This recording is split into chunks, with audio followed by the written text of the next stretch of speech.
Hi everyone, welcome to Book Talks with Miss Thomas. I want to get in one final video for Katie's Christian Readathon. If you haven't seen Katie's channel, it's paperbacks and ponytails. I will link it down below. And if you want to hear about books with flowers on the cover for one of Katie's prompts, stay tuned. Oh no, you are not the one for me. Like 10 minutes ago, just finished. Okay, so welcome to Book Talks with Miss Thomas. I'm Miss Thomas. If you're new here and you enjoy hearing about good books, please subscribe.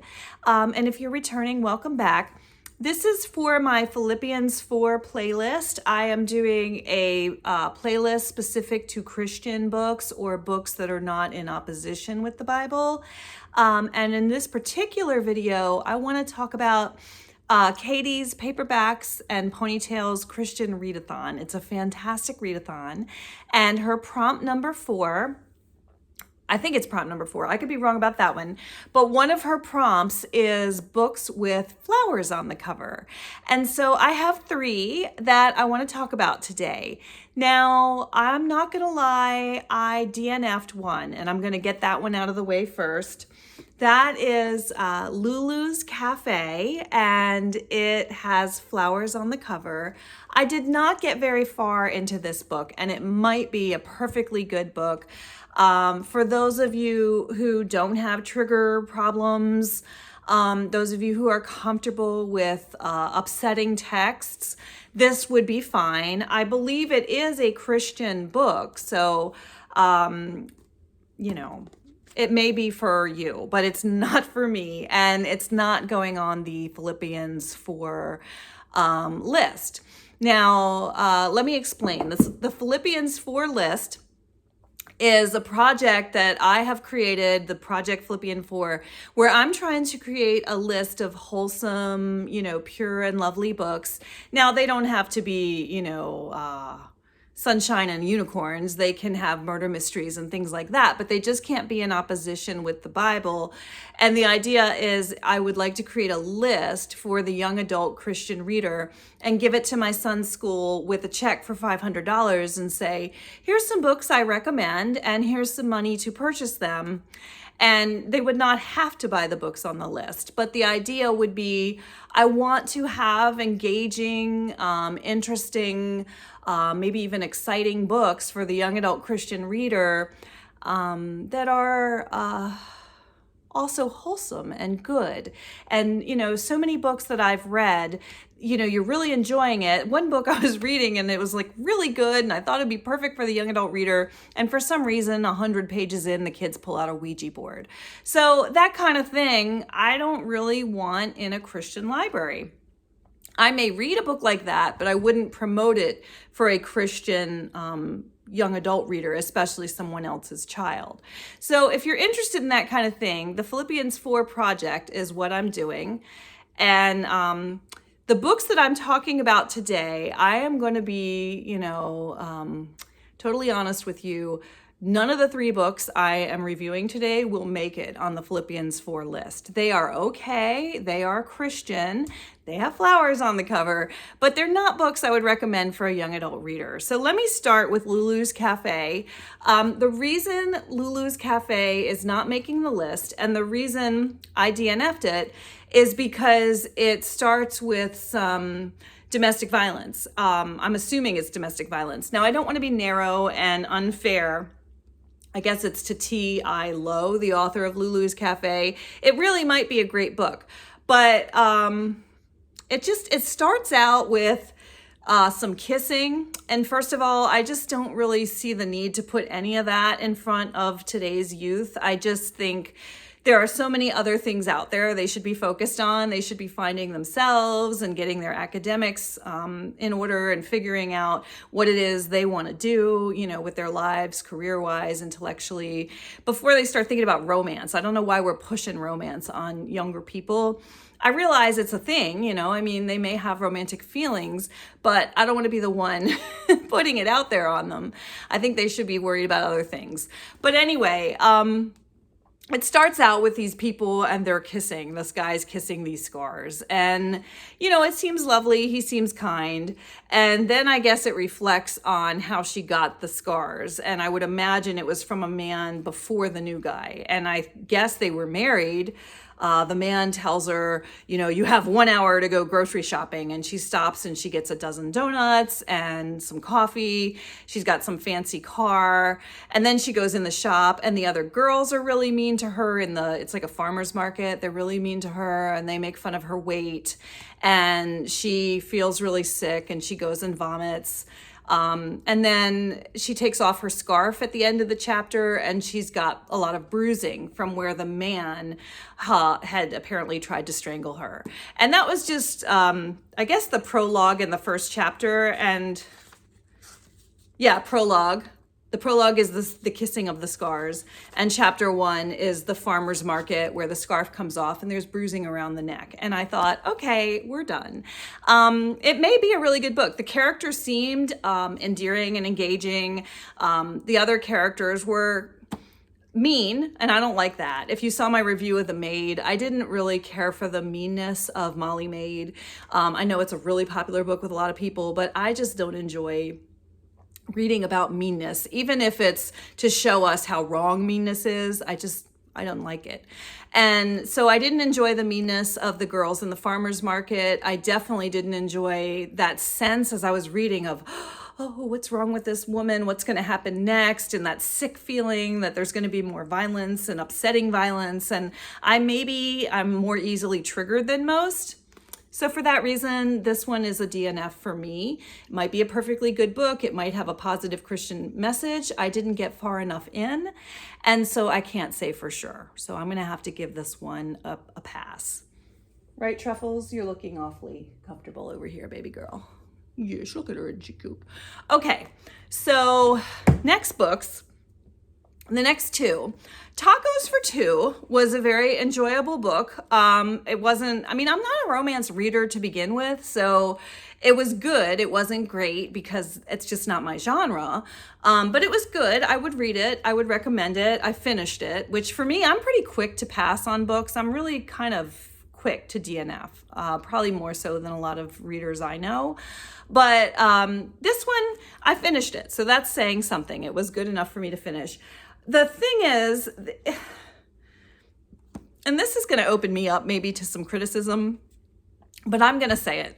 For the purpose of my Philippians 4 list, I am looking specifically for books that I would comfortably recommend to young adult Christian readers in a Christian school to get from a Christian library.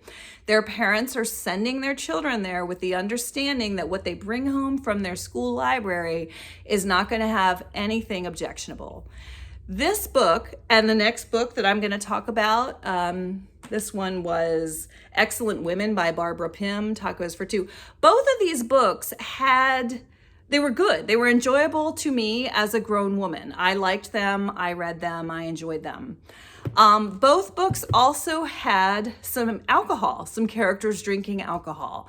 And I'm not a complete prude, and I'm not going to sit here and say, no one should drink alcohol. Christians shouldn't drink alcohol. No, that is not what I'm saying. But I am saying that I personally am not going to recommend a book that promotes alcohol to a teenager. Any teenager, but specifically to Christian young adult readers, because I know that that's a subject that can get pretty emotional for a lot of people, specifically Christians. I happen to think that occasional social drinking is okay. I'm not going to win with this. There are people who are going to say, no, it's not. And then there are people who are going to say, you are such a prude. For me personally, though, I'm just going to put it out there. I'm going to go there. I've struggled with, do I want to get into this for this particular video or not? But in the interest of transparency, I'm going to tell you. I personally think that yes, the Bible says drunkenness is a sin. The Bible says debauchery is a sin. But Jesus's first miracle was to turn water to wine. So he did create wine for a wedding celebration. So I personally don't think it's biblical to tell people that they should not drink alcohol at all, ever. I think that's just not biblical. But I also think that there are perfectly lovely, God-fearing people who are going to the exact same heaven that I'm going to that view alcohol as a sin. So why would I bring that subject into their home? Why would I send it home with their children from a place where they're assuming their children are going for books that are not going to be in conflict with their views? So for that reason, I've given it a lot of thought. And I've decided that I'm just not going to put any books on the list where there's drinking of alcohol that I'm aware of. Now, I do struggle sometimes with that. There was one book called Winter Solstice by Rosamund Pilchard, where one of the characters drinks excessively and dies in a drunk driving car accident. And I think, I don't know, like I think there's value in that, being able to read that and say, this is what happens if you drink to excess and if you're irresponsible and with your choices, and it's destructive and it causes harm and pain in people's lives. So I struggle. It's definitely a difficult subject, and again, one that I shied away from even making a video about, but I thought, you know what, I am going to go there for this video. We'll see what happens. But anyway, I just think in Tacos for Two, one of the main characters is in a bar. And he makes a point of saying he's not a heavy drinker, but he enjoys a beer every now and then. And he sees another character in the bar and he thinks that character's drunk. And it turns out that character's just drinking club soda. And that's all fine. For me, as a grown woman, I'm okay with that. I can read that. Would I put it in the hands of a teenage reader who may be bringing it home to a family that believes any alcohol at all is a sin? I don't think I have the right to do that. So I'm going to give this one a pass. But for those of you who are just viewing this video, and are wondering, is this a good book? Yeah, I mean, it's an enjoyable book. It's the story of a couple. I guess the girl wants to make her inherited taco truck a success.